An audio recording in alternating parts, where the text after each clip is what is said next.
안녕하세요. 날마다 기막힌 정의 박재훈 목사입니다. 오늘도 새로운 하루 주님의 은혜 평강이 여러분들과 함께 하시기를 기도하겠습니다. 저는 오늘 코넬 공원에 나와 있습니다. 오늘 날씨가 좋아가지고요. 아내와 함께 오늘 공원에서 함께 좀 산보를 했는데요. 너무나 좋고 또 특별히 코넬 공원은 뉴질랜드 역사 가운데서 아주 중요한 위치를 차지하고 있는 공원이라고 합니다. 그래서 오늘 여러분들에게 좀 풍경 좀 보여주고 그 다음에 날마다 기막힌 정오 잠시 후에 여러분들 찾아뵙도록 하겠습니다.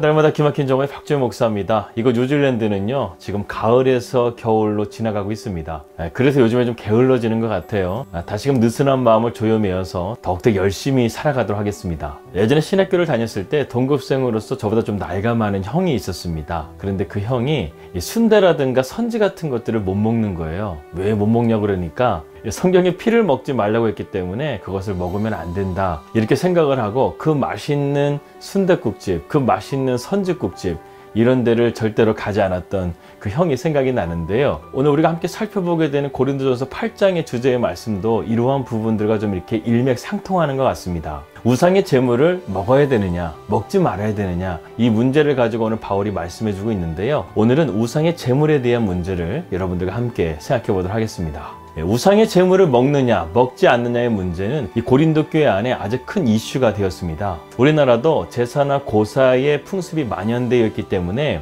우상의 제물에 대해서 아주 중요하게 생각합니다. 그렇기 때문에 오늘 고린도전서 8장의 말씀은 오늘날 우리에게도 이 우상의 제물의 문제에 대한 우리의 바른 태도를 알 수 있는 아주 귀한 말씀이라 할 수 있습니다. 그런데 우상의 제물에 대한 문제를 가지고 고린도 교회가 큰 논란이 일어났습니다. 하지만 우리가 알아야 될 것이 있습니다. 본질적으로 우상의 제물은요 음식일 뿐 하나님을 믿는 성도들에게는요 결코 어떠한 영향도 미치지 못한다는 사실입니다. 바울은 이것을 확실하게 말씀하고 있어요. 그러므로 우상의 제물을 먹는 일에 대하여는 우리가 우상은 세상에 아무것도 아니며 또한 하나님은 한 분밖에 없는 줄을 아노라. 바울은 참된 신은 오직 하나님 한 분이시기 때문에 우상은 헛된 것이고 아무것도 아니라는 것을 이 고린도 교회 성도들에게 분명하게 지금 말씀하고 있습니다. 이것이 우리가 우상의 제물에 관하여 바로 알아야 될 첫 번째 지식인 것입니다. 그런데 바울은 왜 이 문제를 심각하게 다루고 있는 것일까요? 그것은 고린도 교회의 아주 특별한 상황 때문에 그렇습니다. 이 고린도 도시에는 많은 사람들이 이 헬라 문화를 접하고 있었습니다. 이 헬라 문화를 받아들인 대부분의 사람들은요 이 정령 신앙의 영향을 많이 받아서 자신들의 주변에 악한 귀신들이 둘러싸여 있다고 그들은 믿고 있었습니다. 그리고 이 악한 귀신들이 자신들의 육체에 들어오려고 호시탐탐 노린다는 생각을 가지고 있었죠. 이러한 악한 귀신들이 들어올 수 있는 유일한 방법은 오직 우리의 몸에 들어올 수 있는 음식을 통해서 들어온다고 그들은 생각했던 것입니다. 그래서 악한 귀신이나 우상 앞에 바쳐진 음식을 먹게 되면 그 귀신들이 자신의 육체 안에 들어오게 돼서 우리의 몸을 해한다고 생각했던 것이죠. 특별히 악한 귀신들은 육류를 좋아했나 봅니다. 그래서 고린도전서 8장에 보게 되면 이러한 고기에 대한 문제를 깊이 다루고 있습니다. 고린도시에 나오는 모든 고기들을 착한 신에게 제사를 드려서 이것을 일명 정화를 시켜서요 고기를 먹게끔 하는 그러한 풍토가 그 당시에 깔려 있었던 것입니다. 그래서 그 결과 고린도 도시에 있는 거의 모든 고기들은 이러한 우상들에 바쳐진 제물이었다는 것입니다. 또 신전에서 바쳐진 고기들 중에서 제사장들이나 제사 드리는 사람의 몫으로 남은 부분을 그들이 먹을 수 없기 때문에 그것을 시장에 내다 팔았던 것입니다. 그렇기 때문에 시장에서 파는 고기들도 이러한 우상의 제물에 바쳐졌던 고기라고 할 수 있는 것이죠. 자, 이제부터 문제가 시작됩니다. 이 고린도 교회의 바른 지식을 가지고 있었던 그리스도인들은 이런 우상의 제물이 아무것도 아니라는 것을, 오직 하나님만이 한 분 신이라는 것을 그들은 믿고 있었기 때문에 그들에게 이러한 고기를 먹는 것은 전혀 거리낌이 없고 문제가 되지가 않았어요. 그런데 왜 이 문제가 논란이 되었는가? 아직 믿음 안에서 성숙하지 못한 성도들에게는요 이것을 먹는 것이 그들에게는 거리낌이 되는 것이고 시험에 들게 하는 것이고 신앙을 병들게 했기 때문에 그렇습니다. 따라서 바울은 이 우상의 제물에 관하여서 이러한 논란을 해결하기 위해서 고린도전서 8장의 말씀을 지금 기록하고 있는 것이죠. 바울은 이것을 해결하기 위해서 그리스도인들이 가져야 될 세 가지의 지식을 우리에게 말씀하고 있습니다. 그 첫 번째는 무엇이냐면 너희가 본질적인 지식을 가져야 된다는 것입니다. 우리가 가져야 될 기본적인 지식이 무엇입니까? 바로 하나님은 한 분이시라는 거예요. 우상은 헛된 것이라는 것입니다. 이것이 바로 우리가 가져야 될 지식이라는 것이죠. 사실 고린도 도시는요, 헬라 문명이 발달했기 때문에 지혜를 매우 자랑했던 도시였습니다. 하지만 고린도 교회의 일부 성도들은 이러한 세상적인 지혜로 인해서 교만해져서 정작 참 지혜이신 하나님의 지혜에 대해서는 어린아이와 같은 지식을 가지고 있었다는 것이죠. 그러니까 지금 바울이 말하는 것이 무엇입니까? 너희의 지식으로 먼저 나가기보다 먼저 사랑의 덕을 세우는 것을 먼저 하라는 거예요. 한마디로 말해서 너희가 자랑하는 그 지식보다요, 성숙한 인격과 사랑을 갖기를 그들에게 먼저 권고하고 있는 것입니다. 여기서 바울이 말하고 있는 요지는 분명합니다. 사랑에 결여된 지식은요, 헛된 것이라는 거예요. 반대로 사랑은 자랑하지 않고 타인을 향한 봉사와 섬김을 하게 하여서 덕을 세우게 한다는 것입니다. 사실 모든 사회의 문제는 지식이 없어서가 아니에요. 사랑의 결핍으로 발생하는 것입니다. 그렇기 때문에 바울은 이러한 바탕에서 우상에 대한 그리스도인의 바른 지식, 그 첫 번째는 우상 자체나 우상의 제물을 먹는 것은 아무 문제가 되지 않는다. 오직 하나님만이 한 분이시기 때문에 이 진리를 너희가 바로 알고 있다고 한다면 오히려 사랑과 덕을 세우는데 그것을 집중하라는 거예요. 여러분, 세상의 우상들을 한번 보세요. 대부분 보게 되면요, 동물의 형상을 한다던가 아니면 되게 음란한 모습으로 우상의 모습들이 나타나는 것을 보게 됩니다. 하나님은 그러한 분이 아니신데 인간의 마음속에 죄악으로 드러난 것이 바로 우상의 실체라는 거예요. 우리는 그러한 것들에 눈도 돌리지 말고 그러한 것들을 가까이 해서도 안 되겠습니다. 두 번째로 바울은 우리에게 영적인 지식을 가지라고 말씀하고 있습니다. 우상은 무의미한 것이고 우상 앞에 바쳐진 제물을 먹는 것도 우리에게 아무런 영향을 줄 수가 없어요. 그러나 이러한 지식 없이 우리가 우상의 제물을 먹음으로써 우상과 교제하게 된다고 생각하는 지식을 가지고 제물을 먹는다고 한다면 이것은 죄악된 것이라는 거예요. 7절에 이렇게 나와 있습니다. 그러나 이 지식은 모든 사람에게 있는 것은 아니므로 어떤 이들은 지금까지 우상에 대한 습관이 있어 우상의 제물을 알고 먹는 거로 그들의 양심이 약하여지고 더러워지느니라.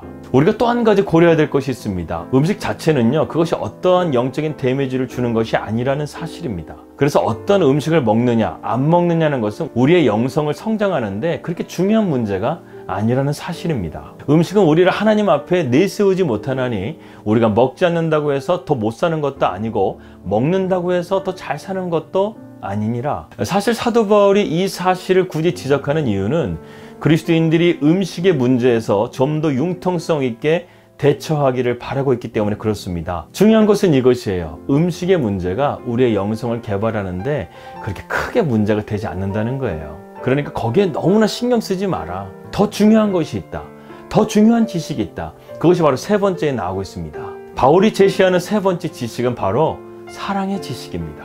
1절입니다. 우상의 제물에 대하여는 우리가 다 지식이 있는 줄을 아나 지식은 교만하게 하며 사랑은 덕을 세우나니. 지금 바울이 우리에게 말하고 있는 것은요, 세상적인 지식이 아니에요. 사랑의 지식을 우리에게 말씀하고 있습니다. 특별히 10절의 말씀을 보게 되면 만약 우상의 제물의 음식을 먹는데 자신은 괜찮아요. 그런데 믿음이 연약한 형제나 자매들이 이것을 보고 이것을 죄악이라고 생각한다고 한다면 그 앞에서 그것을 먹는 것은 죄악이라고 바울은 말씀하고 있습니다. 지식 있는 내가 우상의 집에 앉아 먹는 것을 누구든지 보면 그 믿음이 약한 자들의 양심이 담력을 얻어 우상의 제물을 먹게 되지 않겠느냐. 그러면 내 지식으로 그 믿음이 약한 자가 멸망하나니 그는 그리스도께서 위하여 죽으신 형제라. 무슨 말입니까? 너희가 확실한 지식을 가지고 우상의 제물을 먹는 것은 문제가 되지 않아. 하지만 고린도 교회의 대부분의 성도들은 이런 우상에 대한 확실한 지식이 없는 자들이 이것을 보게 되면 그들은 그것을 우상의 제물로 먹게 될 것이고 결국에는 그들의 영혼이 멸하게 된다는 거예요. 그래서 바울은 그들의 양심과 믿음이 병들게 하는 것은 주님의 사랑하는 자녀들을 범죄하게 하는 것이고 주님에게 죄를 짓는 것과 마찬가지라고 말씀하고 있는 것입니다. 여러분, 성경에서 가장 중요하게 생각하는 것이 무엇입니까? 우리의 영혼이에요. 하나님께서는 잃어버린 영혼들을 찾으시기 위해서 십자가에 달려 죽으셨지 않습니까? 주님께서 자신의 목숨까지도 내어주시면서 사랑하신 그 형제와 자매가 지금 시험에 들게 되고 병들게 됐다고 한다면 그 책임 누가 질 거냐 이거예요. 심지어 바울은 그것은 죄라고 말합니다. 그래서 사랑의 덕을 세운다는 것은 무엇입니까? 우리에게 사랑의 절제가 필요하다는 거예요. 여러분, 갈라디아서 5장에 나오는 성령의 열매, 그 마지막의 최종 단계가 무엇입니까? 바로 절제라는 것입니다. 우리는 그리스도 안에서 자유를 말합니다. 하지만 그 자유보다 더 중요한 것은 한 영혼을 살리는 거예요. 나의 자유를 절제하면서, 나의 자유를 근신하면서 한 영혼을 살릴 수 있다고 한다면 하나님은 그것을 더 크게 보신다는 것입니다. 이런 우상의 음식은 헛된 것이라는 것을 확실하게 안다면 먹는 것 전혀 문제가 되지 않아요. 하지만 아직 신앙이 성숙하지 못한 지체들이 그것을 보고 시험에 든다고 한다면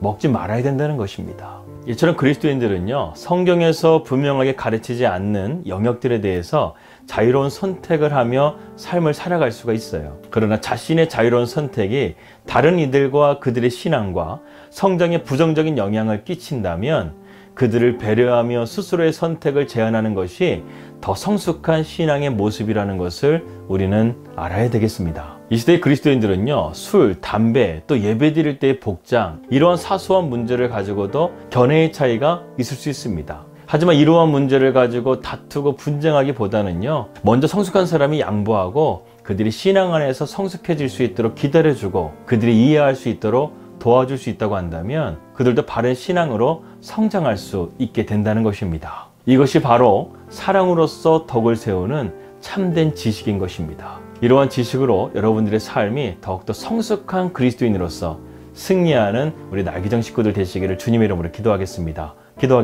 하나님 아버지, 교회 안에는 성숙한 그리스도인도 있고 미성숙한 그리스도인들도 있습니다. 그러나 무엇보다 중요한 것은 하나님께서 한 영혼을 귀하게 보신다는 것입니다. 서로의 의견이 맞지 않는다 할지라도 먼저 성숙한 그리스도인이 그 사람에게 사랑으로 대하고 덕을 세움을 통해서 함께 성장할 수 있는 그런 아름다운 공동체를 세워가는 성숙한 그리스도인이 될 수 있도록 인도하여 주시옵소서. 예수님의 이름으로 기도하였습니다. 아멘. 평안한 하루 되시고요. 저는 내일 뵙도록 하겠습니다. 우리 믿음으로 승리합시다. 할렐루야.